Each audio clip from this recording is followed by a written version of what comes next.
Hi there, we're Tori and Sal. Welcome to Between Books. This podcast is a place to share our thoughts, our theories, and just chat about our favourite books. We're here for a bit of banter and a bit of fun and just to feed our book brains. There will be swearing and there will be smut talk, so if that is your vibe, then stick around. Today's episode is a review / recap on book 1 of Six of Crows. So pretty much the whole episode is a spoiler on that series, but we don't spoil any other book in it. So if you've read Six of Crows and want to have a little bit of a walk down memory lane with us, definitely give it a listen and we hope you enjoy. Welcome back, guys. We are doing another review, our monthly reviews that we've been keeping up with. We're going to do Six of Crows today, which is a book that we've spoken about in several podcast episodes. We have spoke about it a lot. Yeah, we absolutely love this. And Sal and I, when we were doing our, not research, but when we were preparing to do this episode, we both were just saying how nostalgic it made us and how much we loved it. And if we didn't give it 5 stars, we would change it to 5 stars. I don't know what you gave it, which we'll talk about at the end, but I'm definitely changing mine to 5 stars. Yeah. Because I loved this book so much. If you haven't read this book, which I feel like if you're listening to this, you probably have, but nonetheless, I just feel like I'm so ready to reread it just after doing the notes for this. Yeah. I'm like, I realized in doing the notes for this would be the first book that I will reread. Yeah. Like out of everything that I've read, I think that this would be the first that I'd go back to. Just because of how different, unique, easy, but beautiful and well written it is. Yeah, 100%. Okay, so on that note, guys, let's kick off. We are going to do a bit of an introduction. I'm going to read just like a blurb of what Six of Crows is about. I guess the blurb itself is a spoiler-free edition, but then we'll kind of go into like key scenes and things that we loved. So Six of Crows is a fantasy heist novel set in the crime-ridden city of Ketterdam. It follows Kaz Brecker, a cunning gang leader who assembles a crew of outcasts to pull off an impossible mission, break into a heavily guarded fortress and rescue a scientist who holds the key to a dangerous drug that amplifies magical powers. Our main characters are Kaz, Inej, Jasper, Nina, Matthias, and Wylan. And each character has a personal motive for accepting the mission, and the plot weaves their backstories and internal conflicts into the action of the heist. That's a good little blurb. Yeah, I thought so as well. I thought it was important as well to include obviously our main character names, just because for me that's literally what makes this book so good. Yeah. But I feel like that's a good, very high level summary of the book. Yeah. And you know what's funny is I would never really be intrigued by like a heist. Like Neither. I've never been a heist movie, Neither. bank robbery kind of vibe. Neither. You know, I've never been about it. Neither. I don't really get it. But this is just on a totally different level. Yeah. And it's like a fantasy realm, but it's like not. I think it's we said that interwoven. before. Yeah, I think we said that before, that like when I read Akatar or even some of the other fantasy books, but if we use Akatar for comparison, that's fantasy. I'm reading that and I'm like, this is a magical, mythical realm here. Yeah. But this was kind of I would forget that it was fantasy and there was magical elements. Yeah. One would just think that this could be normal, sort of everyday, like modern world. But yeah, I think that was a really good high level summary. Did you want to go into or start some key plots or scenes? Yeah, definitely. That you love. So I've got a couple of themes noted, right? So just like, again, just top level kind of themes of the book and tropes, I guess, in a way. So first of all, obviously being the heist, because we're just doing book 1, right? Yes, not book 1 and 2 right now, because I started getting down book 2 last night. I was like, no, we just need to focus on book 1. Yeah, just book 1. So book 1 is the main heist, and that's like the key plot of the whole thing. Yeah. But then you've also got morally grey characters. Yeah. So I really liked this because each character, right, we've got Kaz is a criminal mastermind with a traumatic past. Yeah.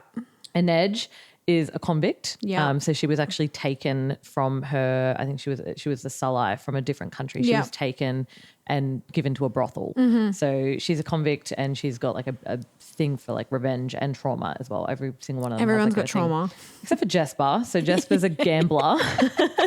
He literally went to Ketterdam to go to like uni and ended up just gambling away his fucking fortune and turned into a like sharpshooter gambler. So he doesn't really have trauma. He has a beautiful dad and came from a beautiful past on a farm, but decided he was like, that's not enough for me. Go down the and then Nina is like surviving with her Grisha magic. Yeah. And Matthias is a former Fjorden Grisha hunter. Yeah. So, and even Wylan, like he's got a strange relationship with his father, to say the least. Yeah. So each character, you've got your heist, you've got your morally grey characters, and then the other theme, which is just the best part, right, is like the group dynamics. Oh my God, and group banter and like found family. Yeah.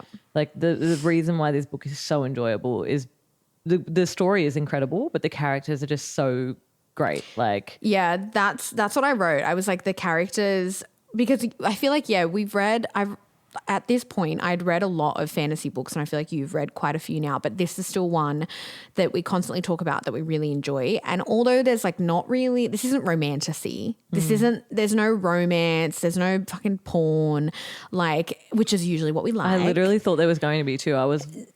Nothing, right? It's very young adult. This is a young adult kind of fantasy vibe, but usually is not something that I would like because I like the romance element. But what I like instead of that is the characters, like the connection. I literally wrote the connection you feel towards the characters and their own individual backstories. Nothing was missed. We've said so many times with books, we said it with Onyx Storm, when you open a book and you're reading something and then they introduce these characters and you're like, where did they come from? What's the backstory with this? Hold on, I've completely forgotten what happened with this person. Or as I've said before, I just felt no connection to them. I feel like they're not relevant. I can't connect with them. Yeah. Every single one of our characters in this book I felt connected to, and I felt I cared about their backstory and what happened with them. And I feel like that's portrayed beautifully in the writing. Yeah. You know what I really liked, I'm just thinking of now, is that each of them had their own like relationship going on. Like even like Jesper and Edge, like they were friends and they were like bantering or whatever. Yeah. But they all had like this kind of knew each other's downfalls and pitfalls. Like I remember like even last night just reading through a little bit of the first part of the story, and Edge is like, you know, everyone knows that Kaz is a little bit slimy and a little bit like will use their trauma and their shame and their issues for his like for the group's bigger benefit, I guess, or for his benefit or to get money. Like he knows where to use people's pain points to then be able to like use them essentially. And so it's like everyone's kind of like knows their faults, but they love each other and they're like love each other quietly, silently. Yeah. But yeah, I think that that's a really, really cool like thing. But that's what I had for the themes. Did you have any other like overarching tropes or themes? Yeah, no, not for tropes or themes. I kind of got into like key scenes, but I would agree with all of those. Yeah. I feel like the characters' found family vibe is a massive like selling point for me and why I love the book. But I think you summarized it pretty well. Yeah. Yeah.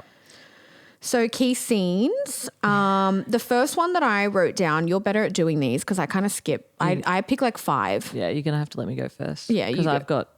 You'd have one. Mine's probably starts like mid-book. Yeah, I've got chapter 1. Yeah, see, I don't have chapter 1. I actually have chapter 1, 2 and 3. Okay, you go first. Sal, this is where Sal excels because I just think of like the main points, but it ends up being like halfway through the book and then like the end of the book. Yeah. I skip all of the little bits in between. Yeah. There's like the really big like jaw-dropping things, which I noted too just off the top of my head. Yeah. But then I was like, that is like literally during the heist and after the heist. So I'm like, there's a whole story that happens. Okay. So book 1, I actually think this is one of the like really like so far one of the best first chapters that now that I've looked at it back for setting the tone, because it actually has nothing to do with the main characters. So the first chapter, we're introduced to a Grisha and like a guard, Juiced and Anya. And so Juiced is like this guard of this place and he like has to go and he has a crush on Anya or whatever. Who is a heartrender Grisha. So you're introduced to the fact that there's like a bit of magic and these people called Grisha that have powers, right? But she's an indentured servant. Remember how like Inej was indentured and stuff like that as well? Yeah.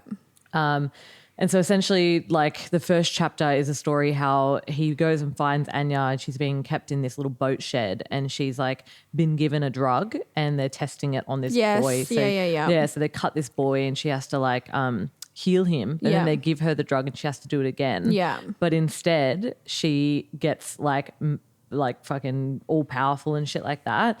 And then she starts controlling everyone in the room with their minds. And then she tells them all to wait. Right. And they all like, all the guards just stop and stand still and they can't fucking move. Yeah.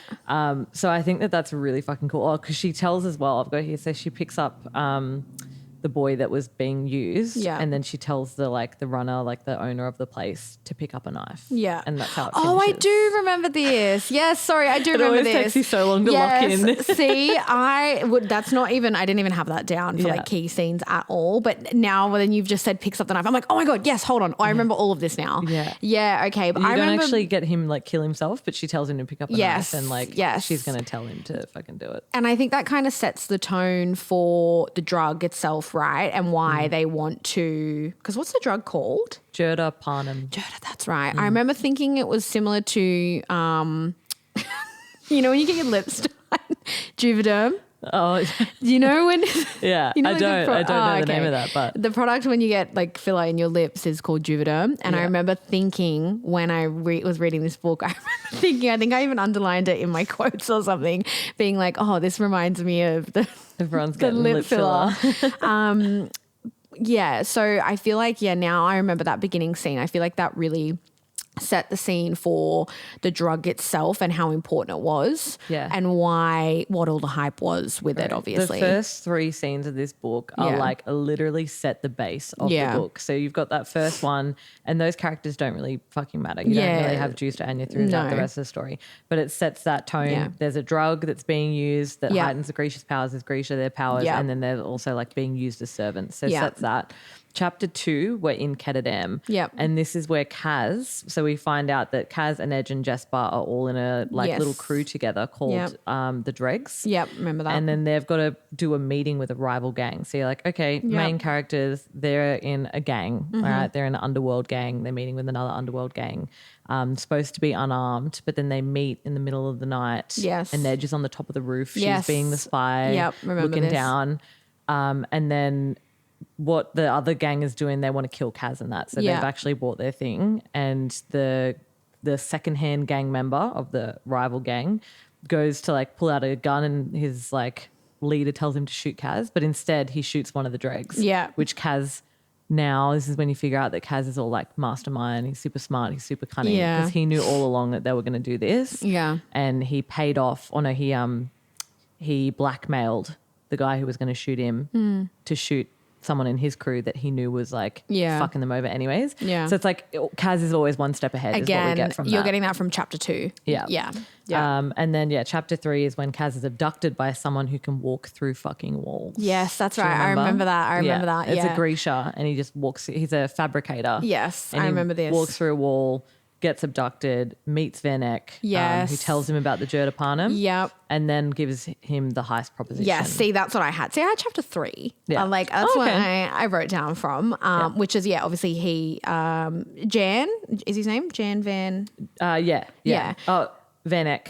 It must be Jan Vanek. I think it's he's, which is obviously, the merchant. And then that's when he tells him about the hostage and the ice core. And that's chapter 3. Yeah. So like, I don't want to hear no one ever say, this starts slowly. It doesn't. Yeah. No. And I think now again that I'm remembering all this, I'm like chapter 3 and we already know there's a heist. Yeah. So like Kaz is already someone's already been killed. Yeah. There's rival gangs. There's Yeah. a fucking heist. There's fucking all these different cool characters that have come in. Yeah. Like there's fucking magic and a new drug, like the whole thing. And that's chapter 3. Yeah, Like, exactly. Ground foundation is fucking set. Yeah, yeah. Ready to go. That's so true. Yeah, that's what I had. That's what my kind of key scene started with. To be honest, I forgot the chapter 1.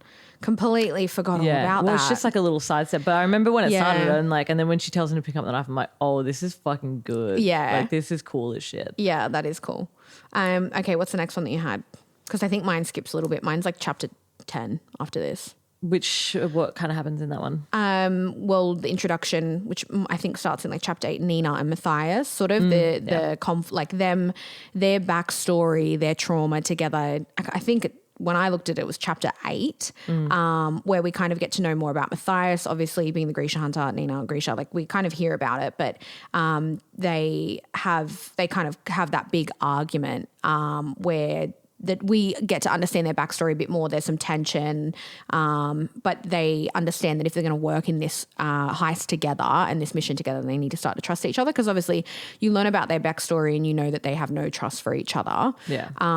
But like I said, that's like chapter 8. I can't remember what happens before that. Yeah, so I have a note for just before that. So basically Kaz at this point, he's offered 30 million Kruj he wants, which is the Ketterdam money to do the heist. Yeah. And so he's got to pull the team together. So he's got he's got Inej and Jesper. Yeah. And then he wants to get Nina because he needs a heart render. Yeah. And then he knows Matthias is like, he knows the layout of the ice court, which is where they're doing the heist, right? Yeah.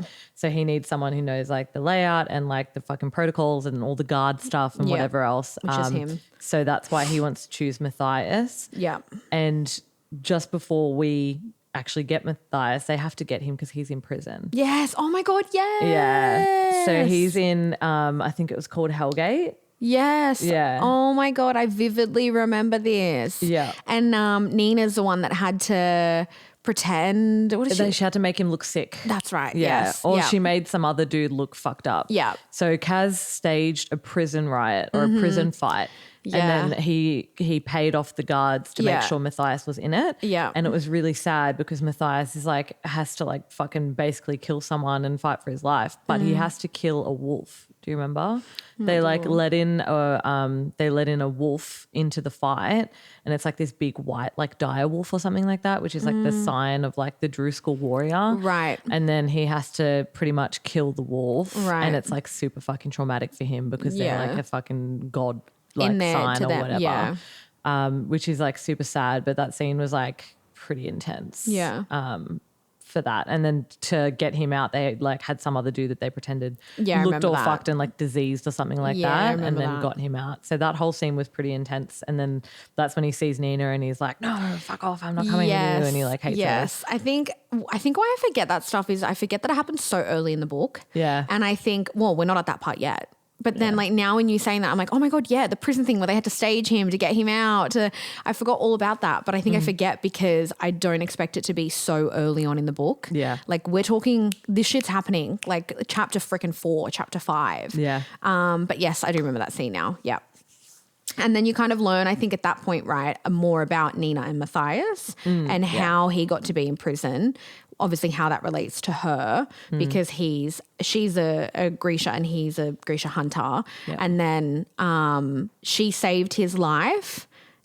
And why did he get put in prison for that? So because they thought they were working together. Yeah, no. So they're on a shipwreck or whatever, and they ended up together, and they had to go and like find a town, like survive. Yes. And then when she was there, I think she was somewhere. I can't remember exactly why it was, but she had to run off and leave him looking like he was protecting a Grisha or something like that. Right, yeah. And then he got like arrested for it. Yes. And like basically that's like, you know, he's supposed to be a Grisha hunter, so he's like shunned. Yeah. But they would have killed him if they thought that he was something else. Fuck, can't remember. But either way, like she ended up saving his life, but in doing so he had to go to prison. Yes, yep, I but understand he that. literally thought that she just done him over and sent him to prison Yes, and like yep. tricked him. Yeah, which is where where their tension and their anger and resentment and all that sort of stuff starts with them. Have you watched Shadow and Bone on the series? No, I haven't. Yeah, so that has Shadow and Bone is a mix of the book. There's the book Shadow and Bone, and then Six of Crows is from the same world. And Six of Crows, like in Shadow and Bone, there's Kaz and an Edge and Nina and a Matthias, and you get their story, but it's kind of mixed in with the Shadow and Bone story. I don't fully like the first season. It was decent. It was okay. But I didn't fully rate the second, unfortunately. But I feel like they just tried to mix two big stories. Like Six of Crows could have been its own thing, and then they tried to Definitely. get two books and run them over the top of each other, Yeah. and the stories were just too like colliding. So Because this could 100% be a TV series, like Yeah. on its own. Yeah. Or a movie or whatever. Because I love this shit. Okay, what else did you have? So we have they get Matthias, and pretty much they've got the crew together, except they then end up getting Wylan, who is what is he? Isn't he that little kid? Yeah. He's a boy. He's a boy. But him and Jesper end up getting together. So yes. But he's like a mechanic, or he's real hands-on. So he ends up like saying to Kaz, like, he wants to join the group. Yeah. He comes because he wants to help them do it. Yeah. And he kind of tricks them, but Kaz kind of knows and lets him do it anyways. So then he joins the group, crews together, and then basically they start planning their heist, right? And there's a lot of other stuff going on in the background. So you kind of like in the book, there's also a lot of, I guess, gang politics, where Kaz isn't necessarily like the leader of the dregs. There is another guy who is kind of running the show, and he like basically takes money from Kaz with all the jobs that they do. So for Kaz to do this heist, he had to take it to him. Yes.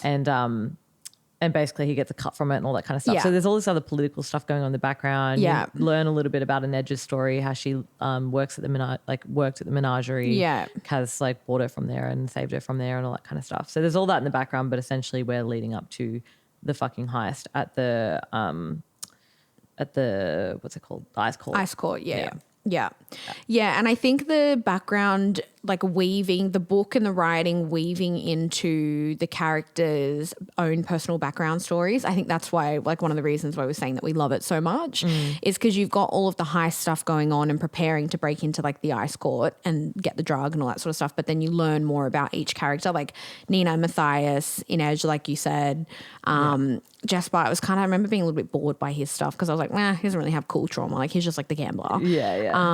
But I really loved like Nina, Matthias, and Inej and stuff like that. So yeah, it was good how in the background each chapter would kind of go between that. But then the next one actually that I had was the heist. So like actually breaking into the Ice Court, all the sneaking around that they were doing, using the disguises, Nina's magic and stuff like that.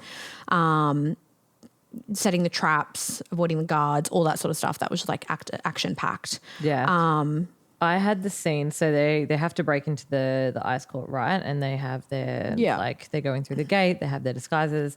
There is the scene where Inej has to crawl up a hot chimney. Yes, I remember this. Yeah. So she's wearing like rubber shoes or whatever that basically helps her be her little stealth master. Yes. And she has to climb up this massive kind of furnace, but it's like supposed to be turned off and then it's turned on while she's like halfway there. Yes, I remember this. And her like she's crawling up it and her shoes are melting onto her feet. Yeah. And that was just giving me the ick so hard. I'm like, oh my God. And then like her hands were like burning and she's like nearly at the top. And then obviously she finally makes it out, but it's like such a close call. And it's so like the writing of it is so cringy because I'm like, oh my God, like, this is fucked. Yeah, you're feeling the pain. Yeah. Yeah, there's a lot that fucking goes on in their little prison escape. I feel like that was over a couple of chapters. Well, I mean, it would have been over a couple of chapters because we're talking what chapter did that start? Like the actual heist? Because I feel like that was usually something I feel like you'd get towards like the end of a book. Remember how we were saying that shit's kicking off freaking early, like in the beginning. But the heist, I feel like, was, again, not super early, but everything in this book was straight away, I feel like. Everything, there was no, like, waiting around. There's no angst. There's no, like, taking ages to lead up to it. Yeah. The heist, by the way, so we're not even, like, going to get, like, some fucking item. They're going to grab Bolyaber, who's a scientist who created Ketterdam. Yeah. So they're not going to get the actual drug. Yeah. So it's Van Eck, and he set them up to do the heist because he wanted to get the scientist because he said if the Ketterdam makes it out, then, you know, the world is in danger because like the Grishas get hooked on it and they're all fucking powerful and crazy and shit like that. So we can't let that happen. Yeah. So he made it, like Van Eck made it out like he's kind of this political character, I guess, or in a political kind of position. And so it's kind of like they're getting paid 30 million for this heist to grab this scientist, which is going to help the world. But Yeah. like, they're not really doing it for like, they don't really care about fucking helping the world. They It's like just want the money. a benefit, I guess. yeah. They just want the money. Of course. But then when they go in there, so they do like, they get through the prison. They finally make it to where Bolyaber is being held, And then, but he's dead. psych. But his son is there, Yes. who's like this little Indonesian looking boy. That threw me, man. I was like, what are we doing right now? Yeah, he's like so Filipino random. or something, Yeah. Kuwait? Kauai? Yeah, I always called him QE. Oh, QE. QE Elber. Kuwei. Yeah. Yeah. Yeah. So he's there in replace of his father. Yeah, which completely changes the dynamic, obviously, because you're like, what the fuck? Yeah. Yeah. I remember that. But he still knows the, like, I don't think he knows the exact chemistry of the thing, but he has all his notes from his dad and he's watched him do it. Correct. So he's like the closest He's like, thing we that can could do be it, I guess. probably made. Yeah. Yeah, sort of vibe. I didn't have much after that except for actually getting out of there and then the last kidnapping thing. So if you had something in between there. I do have one. Yeah. So during the heist, right? So they get QE, and then there's Nina. She gets discovered. So Nina's pretending, right? No one knows that she's like a Grisha. She's like walking around in the kind of ball thing, chatting up like one of the Yes. Fjord and things. Yes, yeah, she's yes, looking all pretty. yes. And then she's literally chatting up one of the like the Grisha hunters. Yes. And he ends up taking her into this back room, and remember then this he now. actually knows that she's a Grisha. So he's taken her to essentially go kill her, Yeah. or keep her prisoner, because he takes her to the back and there's all these like prison rooms and there's like Grisha that are like going insane because they're dosed up on Jerdapanam. Yeah. So he was going to go and like keep her as a test subject or something like that. And then Matthias comes in and there's this weird thing where like Matthias is essentially doing this, right? Because Kaz offered him a full pardon, right? He can get him a full pardon. Yeah. And then he can go back to the Fjordlands and join his fucking army and just get his life back if he goes through with this heist. Yeah. So he's got his thing where that's what he wants to do. Yeah. But then him and Nina have had this previous relationship and then it starts building again. And they're like Yeah. got this whole like kind of love but like distrust going on. Yeah. And anyways, so it comes in, then she's taken. Matthias rocks up and then the guy that's taking him has been like, oh, like you've found her, you know, like good on you. You're going to get a basically a full pardon. Like you're going to Yeah. be a hero, all this kind of stuff. And Matthias is going along with it. And you're like, holy fuck, he's betrayed us. Yeah, like he's that's betrayed right. I Nina. He's remember that betrayed the now. crew. And it's written Yeah. so well that you're kind of like, fuck. What the like, hell? That sucks. There's Yeah. this full betrayal. Yeah. But Matthias was never really all in anyways. Yeah, you got he that kind of vibe. hated the crew. Like he didn't like the crew. He thought they were all criminals, Yeah, which yeah, they yeah. all are, but he was like, you're all like criminals, whatever. But his thing was like, I have to get the pardon. Yeah. So it was kind of like, okay, well, I guess this was coming. Yeah. But then he ends up fucking saving her and Yeah. like blowing shit up Yeah, I remember that. and leaving the guy like locked in the room. Yeah, I forgot and you're like, all about that. And saves Nina. yeah. Yeah, I forgot all about that. I skipped straight to obviously the betrayal with Van Eck. I forgot all Girl, about that's that. like the last chapter. I know, but I've literally got 5 things. Yeah. I literally have like the setup, the heist, Kauai or QE, Yeah. and then escaping. Oh. But that's why, because I forget everything that happens in between. Do you remember what happened when they escaped? It's like the most epic scene of the whole book. I guess we're not doing epic scenes as a thing. I'm getting a little bit confused with Yeah, our podcast. This we're- is a review, but I'm doing This is epic a review. scenes. Sal's turned it into epic scenes. I just love the scenes. I though. forget them until you, like right now, hearing you talk about, I'm like, oh my God, I'm visualizing it. I literally can visualize now Nina chatting up the people. He takes her into the little segregated friggin' hospital vibe room. Like, Yeah. I can literally visualize it, but it's only once you start talking about it and jog my memory. And I'm like, oh, duh, how did I Yeah. forget about that? See, I go like I'll read like a quick like review or whatever, and then all the memories start coming back to me, and then I find myself I deep dived for like an hour into Six of Crows last night just because I was Yeah. reliving it. I'm like reading the book again, but in like summary. Yeah. But the first thing I thought of when we we're going to do the Six of Crows review, the first thing was the most epic scene of the book. Was when they're escaping the prison. Yeah. And they're about to get out and they're like seeing the home stretch, but then this army turns up like on Yeah. the water or whatever. Yes, I remember this. And then Nina the only way to get out of it is her taking the Jurdapanem. Yes, I remember this now. Yeah. And so like Matthias didn't want her to take it and no one wanted to take it except fucking Kaz because Kaz is like, fuck yourself up. I don't care. Just get us out of here. Yes, I remember this now. So yeah, she was like, she has to do it and she takes it. And then she literally has this moment where she like stands, because they're in a tank. Yes. They're like escaping in like literally a fucking army tank. Yeah. I think. Yeah. And then she like gets up, opens the thing, stands up, and there's like hundreds of soldiers in front of her, and she just like lifts her arms up and her eyes are like kind of fucking like all like, I don't know, different color, or like they're all dead or some shit like that. Yeah. And she just like lifts her arms up and then just like crumples them all to the ground. Yeah. And it was like the end of the chapter. Yeah, I was like, that is so fucking cool. Yeah, I forgot about that when I was writing my notes, but I do remember that now.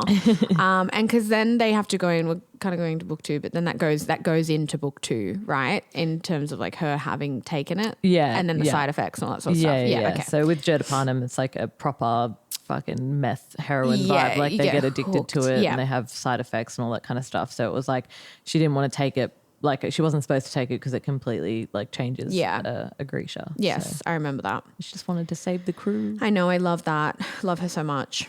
And then, I mean, I guess once they do get out and they go to Van Eck, what's his name? Yeah, Van Eck. Yeah. Ask for the 30 million. And then again, psych, he kidnaps, he doesn't pay them the 30 million. Yeah. And instead he kidnaps Inej to control Kaz and takes her. Yeah.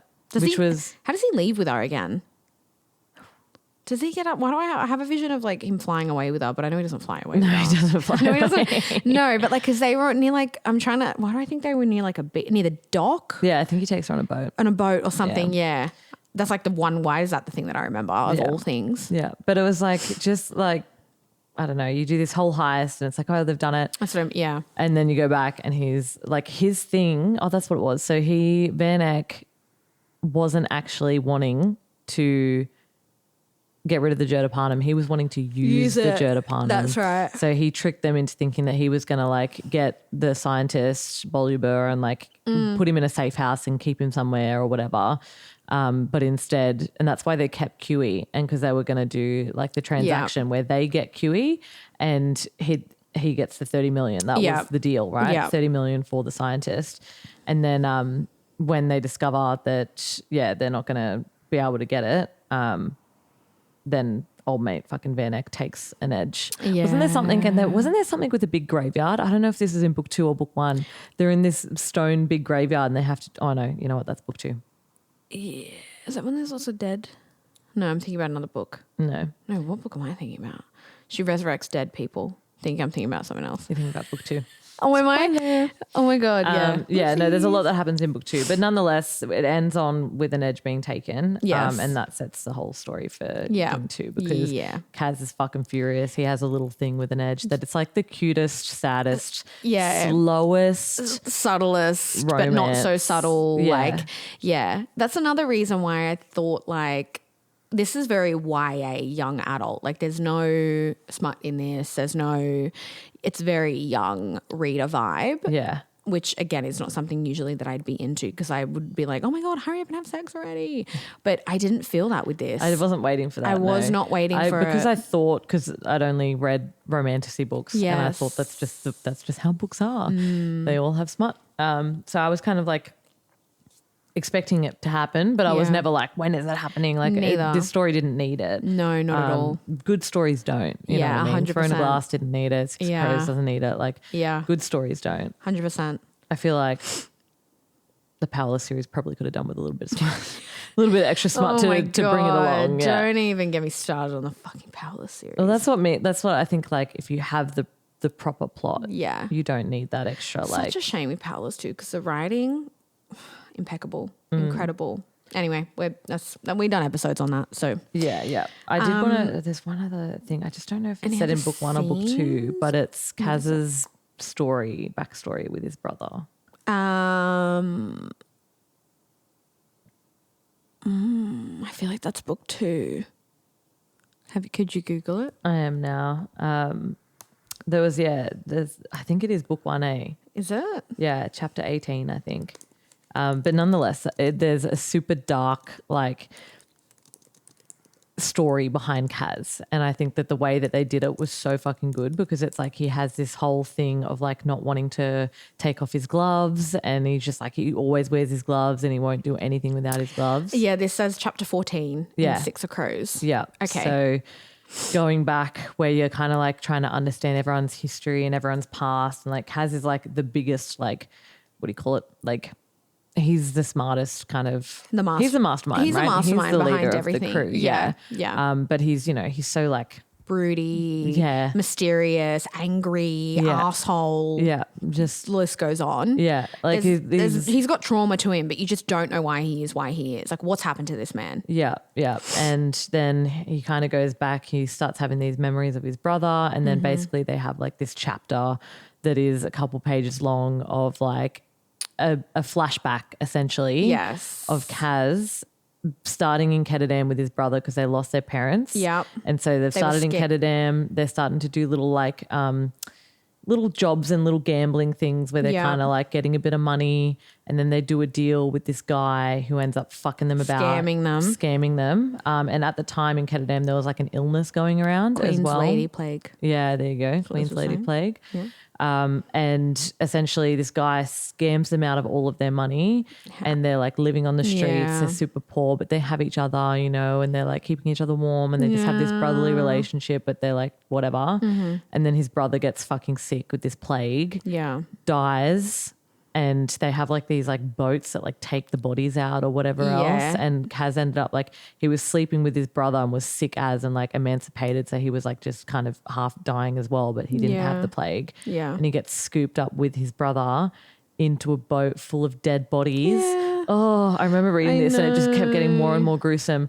And kept like scooped up into a boat with all these dead bodies, and then he was just like laying in there and all these dead bodies holding onto his brother, and then it gets dumped in the water. Yeah. And he's got to sorry, I'm reliving it. He's got to like hold onto his dead brother's body to like get across to the dock. Yeah. And then he's like, skin's coming off. It's just all this fully fucked up trauma story that had my jaw on the floor and reading like that like was reading through my that was a little bit like a thriller. It really was. That was a random moment in the book, but like, well, that's how you understand his fear of physical touch, and why he always wears those fucking gloves, which were icking me, if I'm honest. For a while before this, I was like, things that should be criminal. Things men that wearing gloves.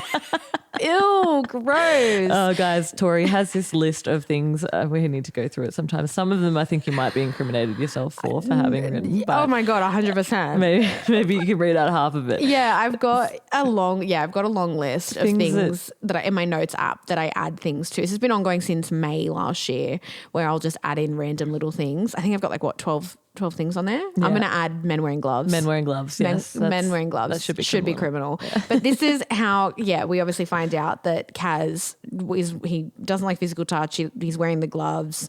He's got the nickname. Also the guy, Pekka Rollins. Yeah, Pekka Rollins. That's right. That's it. When I Googled it, I'm like, yes, that name. That's the guy that scammed them and all that sort of stuff. Yeah, which there is. I'm remembering a really epic scene in the second book with Kaz and Pekka. So I'll have to do a book 2. Yeah, I will need definitely. to do it. See, book 1 is more vivid than book 2 for me.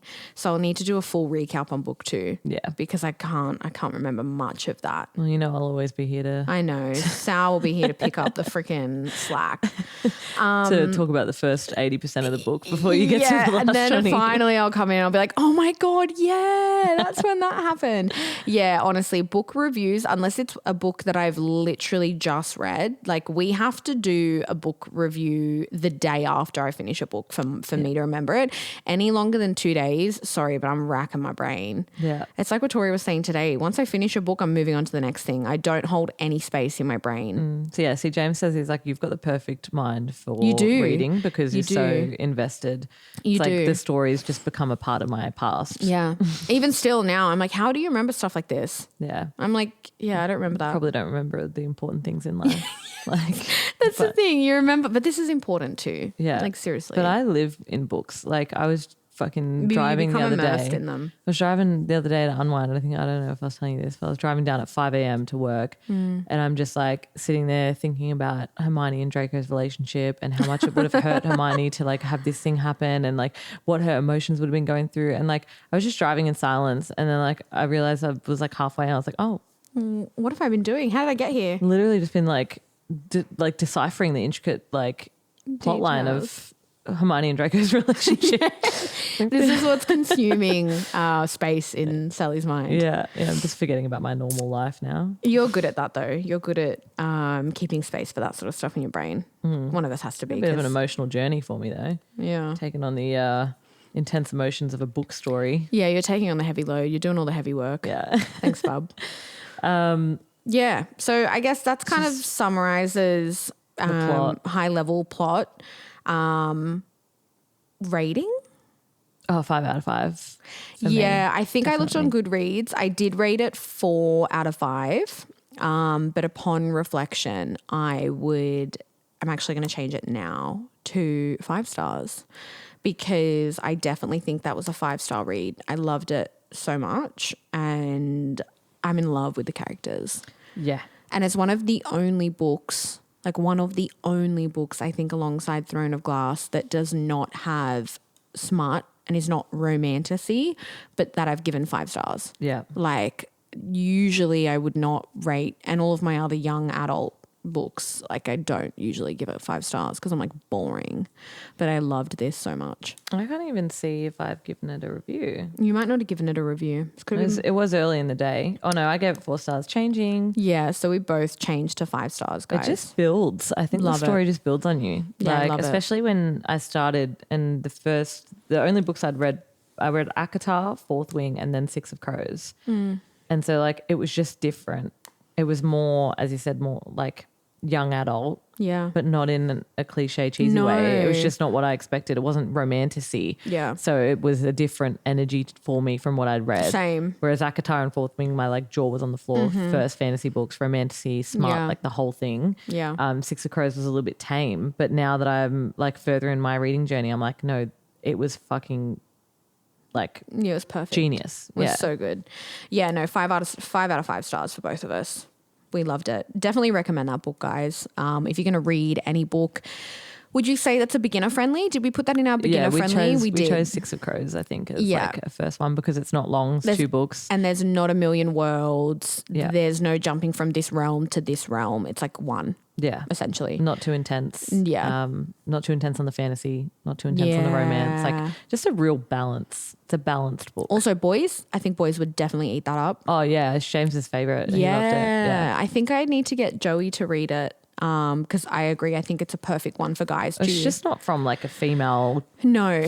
gaze point of view as well. No. Like in all of the romantic books, it's like in his bulging biceps were popping through his He's tight shirt. rippling abs through Yeah. the shirt. Yeah, yeah. Yeah, it's definitely not female gaze vibe. Yeah, so just none of that shit.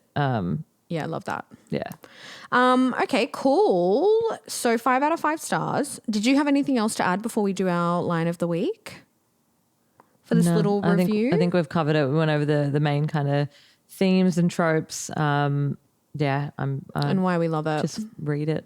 Yeah, just read it, guys. I'll reread. If nothing else, read it. I definitely would love to do a reread, but at this point, any book I say I'm going to reread is probably going to be a couple years away. Yeah. Just because I have a lot of books on my TBR list. I know. They keep growing. I reckon since the last time we did our winter TBR, I reckon I've added like another 10 or 12 books on. I keep forgetting to add. I do want to read that Metal Slinger. Yeah, I've read that. That's Yeah, I a know. really good one. Yeah, That's I do a want to really read that good one. That's really good. You would also really like Enchantra and what's the other one that I just recently read? Enchantra and Phantasma. You'd also like that too. There's a lot that I go through when I do my books and I'm like, wow, Sal would love this. Yeah. So if you could So this just is hard because it's like I know. I want to reread Yeah. beautiful books that I know, but there's more stories to be read. There's so many. You've got so many more that you need to read. You've got so many more that we also need to read at the same time. It's so different to oh yeah, true. We need to do more freaking book reviews. Yeah. So you either need to read books that I've read or we need to read books together. We'll pick another one soon. We'll have to pick another one soon. Sal's currently reading Manacled and I'm reading The Kiss of the Basilisk. It's a porn book. Oh, It's a of weird, course. It's a weird porn book. When I finish it, You if read it's, some hectic shit. well, again, TikTok just gives me recommendations, and my nail lady as well was talking about it. Like several people I know have been talking about it, but it's like 600 pages. Yeah. Like of a porn book. Yeah. And it's weird. Get the brain scrub out. I need to, I'm going to need to get some Dettol after this. Like literally going to need to get some Dettol, but it's a very big book of just like porn. Yeah. So anyway, we'll see where we go with that. Line of the week? Yeah. Line of the week. Did you want to do your Sure. line of the week for this one? My line of the week is short, but I really like it. It's after Kaz has said some mean things, I think, but he says, better terrible truths than kind lies. And I just love it because I'm a massive fucking thing on lying. Like I don't like white lies. Yeah. I don't like big lies. Yeah. Like don't fucking lie to me. Yeah, agreed. I'm gonna be mad. Love that. I'm gonna go and cut. Like Yeah. tell me the harsh reality. Yeah, tell me the truth. If you lie and I find it out later, I'm going to be very upset. So I really like that. Better terrible truths than kind lies. Love that. The one that I did, I don't think this was said about anyone, but the one that, I don't think this was said by anyone. I think it was more just like wording in the book, but she'd laugh, and if he could have bottled the sound and gotten drunk on it every night, he would have, and that terrified him. Oh, So obviously we're talking about Kaz to Inej, but see, it's so like there's so many little things like that with Kaz and Inej, but he's like so distant and cold. he's got his gloves on. Yeah, He's like, with the fucking gloves on. there was one that she said like, "I want you without armor." Or not at all or something. I will have you without armor, Kaz Brecker, or I will not have you at all. Yeah. Oh. Dead. Literally dead. R.I.P. I was reading someone's beautiful review on Goodreads about it, and they were like, they said, that Nina and Matthias's relationship didn't really bring them much. They were like, it was cool and it was beautiful. Like they rated the book 5 stars. And they were like, it was all right, but like unlike Kaz and Edge, they didn't make me need to do laps around the fucking bed after I'd read it. She's like, every time I read something like cute with Kaz and Edge, I literally fucking had to like put the book down and Yeah, so cute. I loved them so much, and I feel like one of the main reasons why we loved it was because it wasn't just overpowered by the smut. Yeah. Like, again, we love that. I'm all for it, but it's refreshing when that's not all it is and the connection is more than that, because that's what you want. Like you obviously want a connection that's more than just porn and sex, which is what we got with them, which we love. So much. Well, I think that's a wrap, guys. That's our little summary in our review on Six of Crows. Recommend reading it 1000%. And 5 out of 5 stars from us. Cool. Thank you so much, guys. We'd really love to build a book community. So please head over to Between Books Podcast on TikTok and Instagram and give us a follow. If you're enjoying this pod, please give us a quick rating on Spotify or visit us on YouTube at Between Books Podcast. Thank you so much for listening.